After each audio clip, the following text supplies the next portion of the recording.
In this video, I will show you how to install the JFrog CLI and connect to your JFrog instance. Let's go. For this, you have to go to jfrog.com/CLI. It will be a redirect to this URL you will see here. And then you will see install the latest version of JFrog CLI with the different installers that we are providing, including the binaries if you just want to download the binary.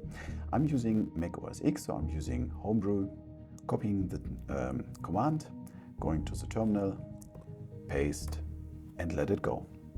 On your side it will be a little bit slower and you will see more log files. I installed it already, so this is why it's just saying it's already installed and up to date. Now I have the command JFrog, the command line. You will see if you're just typing the command line, the overview of all commands. We are going to the JFrog config because we want to connect now against the JFrog Platform.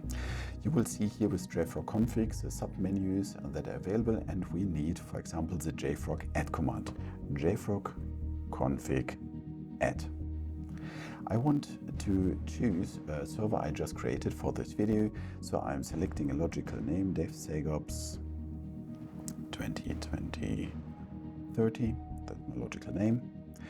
Now I need the URL. For this, you're going just to your instance and you're copy pasting this URL if you want it, or you can type it, it's up to you. Then you can check if this is exactly the URL, if you have this one. For example, if you have a homegrown installation in your company, it could be a little bit different, but if you're going to the cloud, you have to do nothing at this point. Just save and continue. I'm accessing now I'm doing the authorization with username and password.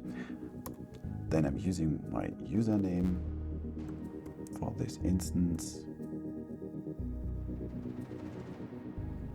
and my password. If you're using the cloud version, you definitely have no reverse proxy in your private installation on-prem. It could be ask your IT department for this. Here, no. Now the configuration is done. Now we have to add the configuration or we have to use this configuration. If this is active, you can JFrog config show.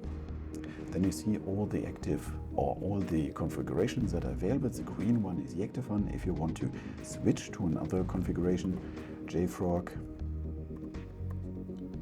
config use with a command DevSegOps. Now I'm show. I switch the configuration. Now the command line will use this instance. If I want to switch back and remove a configuration, it's quite easy. JFrog config use. I'm using another one. JFrog config remove DevSegOps and the logical name.